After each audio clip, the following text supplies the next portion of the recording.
Jets receiver Allen Lazard, one of the former Packers, now in New York. Peter King was in New York yesterday, New Jersey, technically talking to Allen Lazard. He's talking to us now from Latrobe, where he will be checking out Steelers camp. Peter, welcome and good morning. How are you today?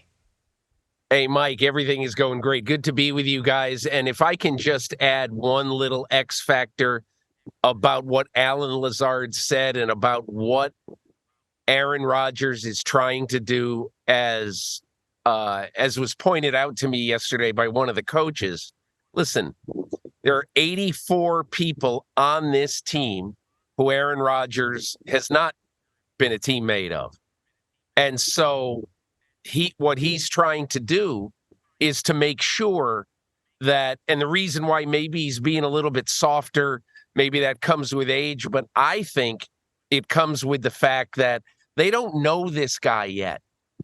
And they don't want to have the brash Aaron Rodgers, the pointed Aaron Rodgers. They need the teacher Aaron Rodgers. And I bet I saw 18, 20, practice was an hour and 40 minutes. And I bet I saw 18, 20, 22 instances of him going up to somebody yesterday and just pointing out something on the field, including some defensive guys. So I don't know, for whatever that's worth. How much, though, do you think that this fresh start for Aaron Rodgers away from Green Bay, where he had been clearly agitated about things, has this caused this organic shift where he no longer has that edge to him and he is nice guy, happy guy Aaron Rodgers in all things New York Jets? I asked him flat out, did you need a change of scenery? And at first he poo-pooed it, but then he actually said to me, yes, as it turns out, I did need it. And he talked a lot about going into that darkness retreat, which, as I said to him, you realize, of course, that was the latest sign of Aaron Rodgers' derision. You went into this darkness retreat for, as he said, it was longer than I thought. He said it was 5 nights, 4 days, or 4 days, 5 nights, something like that. And the one thing he said about going into that retreat was that it totally caused him to kind of cleanse his mental palate. And he went in there thinking, yeah, I probably am going to retire. And he came out thinking, if the Packers want me and show that they want me and we can really get on the same page, then, okay, I'm going to go back. But if they can't, I'm going to investigate other options. Now, Mike, I think you and I both know that it was almost certainly over for Aaron Rodgers within a couple of weeks after the season, when the team was having so much trouble establishing any line of communication with him. And I realize we're walking on well-tread ground here, and we've talked about this forever. But I really think yesterday, the Aaron Rodgers I saw for 20, 25 minutes after practice is an extremely contented person. I wouldn't call him happy. He's still serious Aaron, but he's a lot happier, I think, today than he was 8 months ago. Well, as Don Draper says in Mad Men once, what is happiness but a moment before you need more happiness? Like, Peter, how much do you think Nathaniel Hackett being there and some of those other guys that he's had before, like Allen Lazard, Randall Cobb, how much do you think that helps him in the transition to what he's got to be for the Jets this year? Well, look, as he said to me yesterday, he said, listen, in Green Bay, the offense that we ran was essentially invented by Matt LaFleur and Nathaniel Hackett and Aaron Rodgers. And, a lot of the stuff that's done on the fly was prompted by Aaron Rodgers in that offense. And so this offense with the Jets is that offense. And that's why you're seeing so many on-field teaching moments. You would think that there's Velcro between Zach Wilson and Aaron Rodgers. Zach Wilson is like, the puppy to the side of Aaron Rodgers. He's always talking to him, always trying to suck out information from him, because I'm sure I did not talk to Zach Wilson, but I'm sure Zach Wilson figures, hey, we do this for 2 years, and in training camp 2025, whatever, I get a real legitimate chance to be a quarterback again. And that's how he is taking this. But if they're going to run the same offense that Rodgers ran in Green Bay, what better level of comfort could Rodgers have than he has with the Jets right now? You mentioned Nathaniel Hackett. He became a focal point of plenty of conversation yesterday, thanks to Broncos coach Sean Payton and his very candid remarks to Jarrett Bell of USA Today. Remarks so candid, Peter, I initially thought that Sean thought he was off the record. That's how over the top they were. What was the reaction while you were there in New York? What was the buzz? What did you hear after those words came to fruition? Well, let me start, Mike, by telling you about a conversation I had with an unnamed head coach on my trip yesterday. So, you leave the Jets and we drove 5.5 hours or whatever here to Latrobe, Pennsylvania, and obviously get on the phone a little bit. I'm talking to some people. And, one coach said Sean Payton violated the code. You don't do that to other coaches in this business publicly. Now, privately, and Mike, that is the kind of stuff that he said yesterday was the kind of stuff, quite honestly, that I think not just Sean Payton, but a lot of coaches over the years, when you're clearly off the record, they talk like that. Oh my God, what a crappy coaching job that guy did. Or, you know what I'm talking about. And I was really surprised. I don't know the purpose of it. I can surmise something, and I think a lot of people have publicly surmised it, that, my feeling is he's saying to Rodgers, okay, or he's saying to, Russell Wilson, all right, buddy, this is me saying to the world, it wasn't your fault. I trust you. I love you. Let's go win. That's what he's saying. But the bottom line is, I just thought he went overboard. I was just really surprised. And then as it relates to the Jets, I mean, do you think that this can be some sort of extra bit of motivation maybe for Aaron Rodgers and Nathaniel Hackett to take it to the next level, especially with that Week 5 matchup that they're going to have against Denver?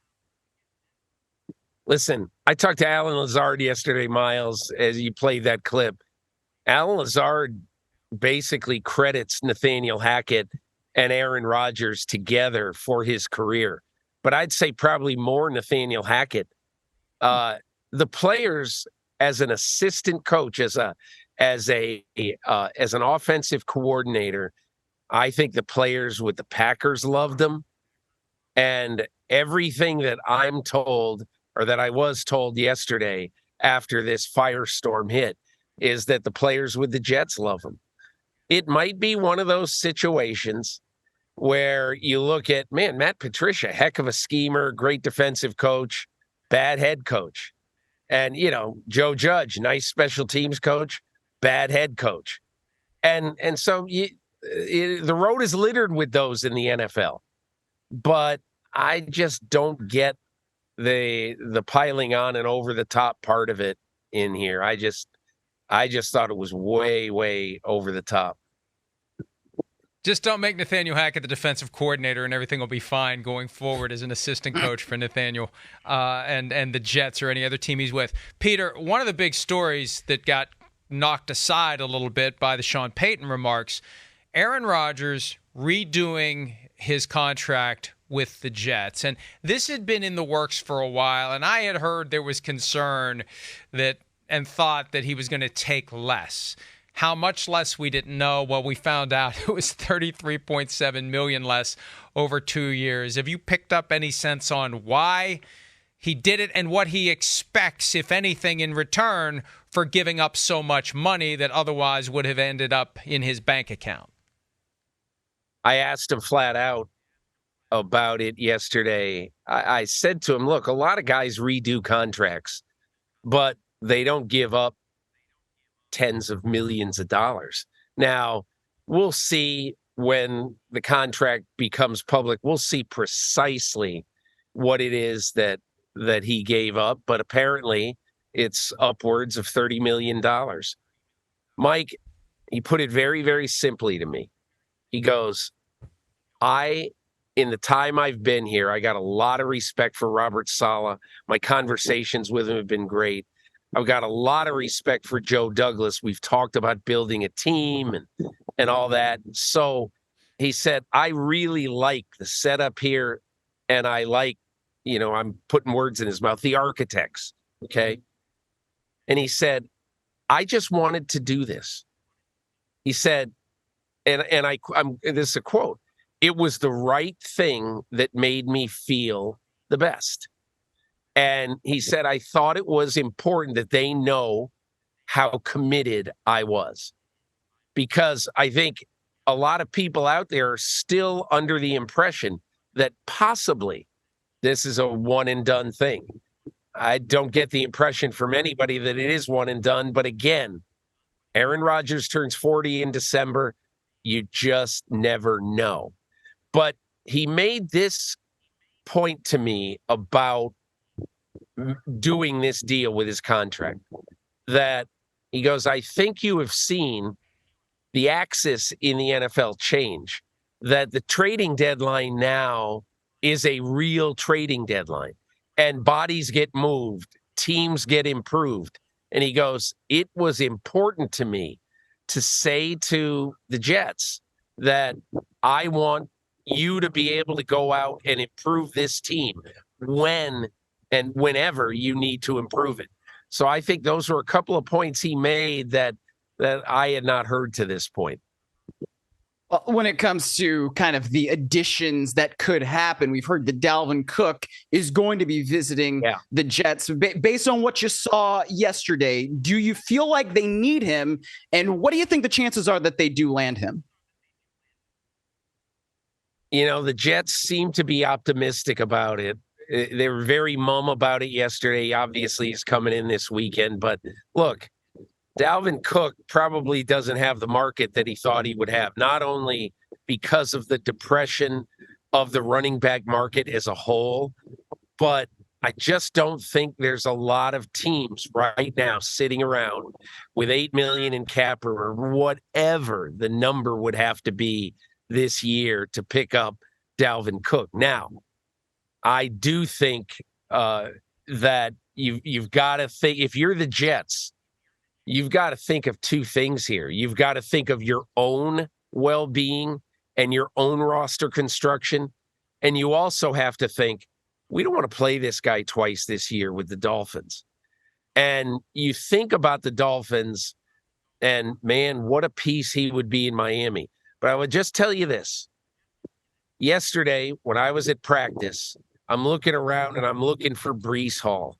Okay, and obviously he's not practicing yet. They are confident that he's going to be playing football in September. But what he's doing is he's running straight ahead on a side field. And you simply don't know right now. And again, I think the Jets, who have an interesting little stable of running backs behind them, including their 5th-round pick from Pitt, who has been very impressive early in camp. So I don't think they view Dalvin Cook as a necessity, but there's no question they want him. Peter, you're on phase 1 of your training camp tour, not to be confused with phase 2 of Del Boca Vista. Give us an idea of where you are, where you're heading, and what you're hoping to see. I'm going to do the Steelers today, spend some time hopefully with Kenny Pickett and Mike Tomlin and a few others. Going to Detroit tomorrow, the Bills on Sunday, and then next week just almost start for nearly 3 weeks of going out. But Mike, look, I've been off for 11 weeks. It's 11 of the greatest weeks of my life. Everybody said, hey, did you miss it? No, I loved it. I took naps every day. I didn't obsess about anything. But the reason I love this time of year is because you get to actually spend time with people who are the newsmakers, who are not in a rush and who are not, like, I'll shoot the breeze with Mike Tomlin for 10 or 15 minutes and then kind of get down to it. And so that's the kind of stuff that you just can't do during the season, especially with the media madness there is around the league. And that's why this time of year is great. I feel like a month from now, I'm going to have a pretty good idea. And even though my predictions will continue to be the worst of anyone who covers the NFL, I will make those bad predictions with confidence. Well, Florio's going to challenge you for that. We're going to be entered. Well, yeah, thank you so much. Thank you. But, Peter, have a great training camp tour. We'll be checking in with you from time to time. And Football Morning in America returns on Monday morning with information from Aaron Rodgers, plus plenty more of everything that Peter's picking up and all things happening around the league. Peter, thanks for some of your time. Have a great day today, and we'll talk to you real soon. Take care, Myles and Mike. Hi, it's Mike Florio. Thanks for watching PFT on YouTube. Hit subscribe for the latest news and analysis from Pro Football Talk.